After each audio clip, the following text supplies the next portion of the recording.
Saya dari kecil itu memang ada ketertarikan di bidang musik. Saya saat umur 6 tahun itu sama orang tua saya dileskan piano.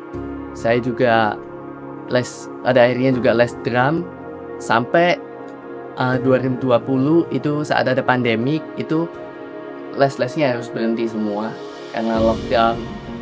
Dan tapi saya juga dari kecil ada ketertarikan di bidang perfilman. Dan saya saat lockdown itu sering menonton film di rumah dan suatu saat juga menemukan yang namanya film scoring.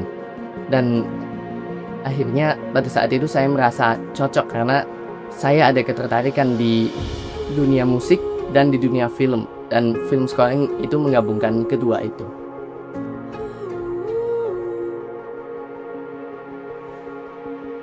Saya pertama kali dengan Spitfire.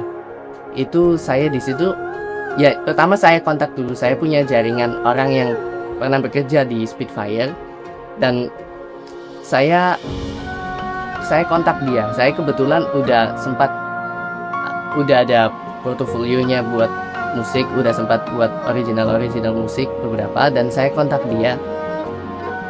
Dan karena dia dulu sempat bekerja di Spitfire dan dia akhirnya mendengarkan karya-karya saya dan saya direkomendkan ke marketing manajernya Spitfire. Dari situ karena Spitfire Audio ini adalah company yang lumayan besar kalau di dunia virtual instrumen, dari situ saya jadi mendapat project-project lain dari company-company virtual instrumen lain untuk membuatkan demo. Dan ya ini yang paling baru kemarin adalah untuk Vienna Symphonic Library.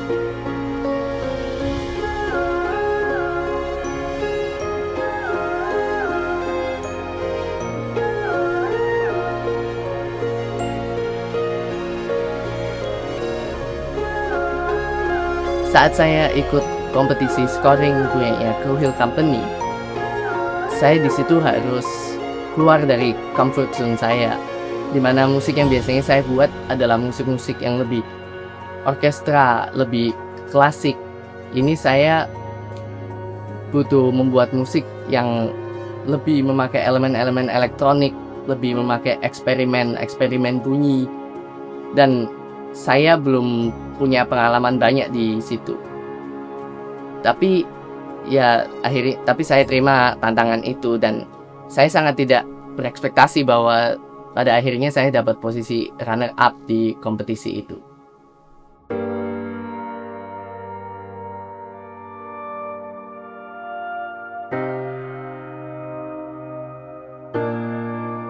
Aku dari kecil sih emang suka musik ya, jadi sering main piano di gereja, di sekolah, di kayak band sampingan gitu. And then I discovered orchestral music and I discovered film music, and that really that did it for me. Jadi kayak aku merasa kayak oh wow, this is what emotion could be, and that's what I want to make people feel and what I want people to experience from my music. So karena budaya ya, jadi banyak orang yang cenderung mikir kalau mau hidup, mau sukses harus bisnis, harus hukum, harus dokter, harus etc. kayak gitu. Dan seni itu juga nggak banyak dikasih fokus. Kalau mau usaha supaya seni itu sukses, harus ada fokusnya juga dari orang-orang yang bikin seni.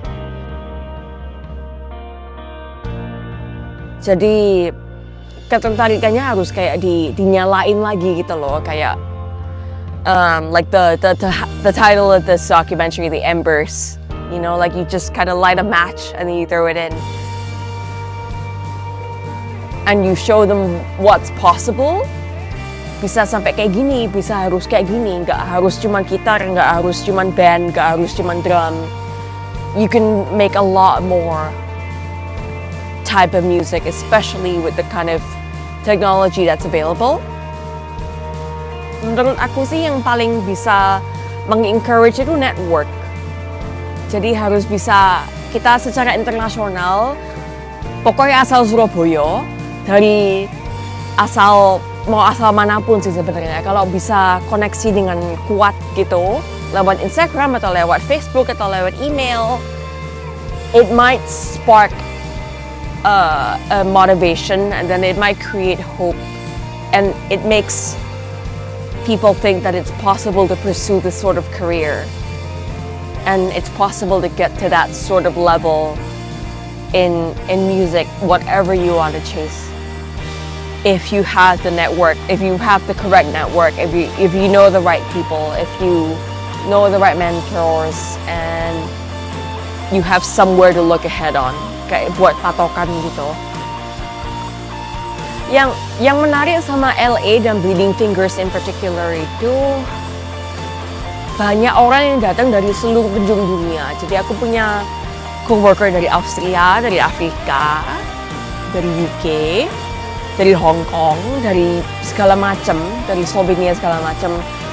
Dan kita semua datang di sini dengan keterampilan tertentu dan kayak expert level sekian.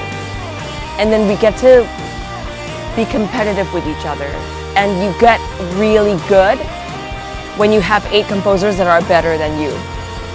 You know, so it's healthy. It's healthy competition. Aku juga nggak nyangka bakal dapat nominasi. Tiba-tiba aku dapat SMS kayak, hey, congratulations, dari temenku. Terus aku kayak, for what? And then my friend said, for your nomination. And I was like, oh, what was I nominated for? And he bilang kayak, Emmys. And I was like, oh, I did not know that. So I don't know. I don't know what I did. But you do what's right for the story and what's right for the direction of the film. That you're one part of a really big a big thing. I would say that comes first. Mimpi saya adalah untuk jadi komposer muda dari Indonesia yang dapat mengerjakan film-film besar di Hollywood sih Kak, yang bisa mungkin menginspirasi anak-anak muda lain di Indonesia untuk mengejar mimpinya. Hopefully I can be here still, kayak masih berkarir di LA gitu, dan hopefully banyak juga pihak-pihak kreatif dari Indonesia yang bakal tertarik untuk berkolaborasi dengan kita dan bisa kayak promosikan hasil karya perfilman dari Indonesia juga menuju ke panggung global seperti kayak gini kan. Yang paling penting kan dari global networking itu having the right connections. So hopefully I can be part of that. Kalau kamu punya passion, tekuni terus passion itu dan berusahalah semaksimal mungkin untuk menggapai mimpi-mimpimu. I will say, I think the musisi Surabaya never left me. You know? Kayak hidup goes on, tapi Surabaya stays inside me. And I take it everywhere with me. And you take everywhere who you are with you. And whatever sparked your inspiration in Surabaya, wherever you go, it will forever be with you. I think it's part of your journey, it's part of your inspiration, it's part of your musical language.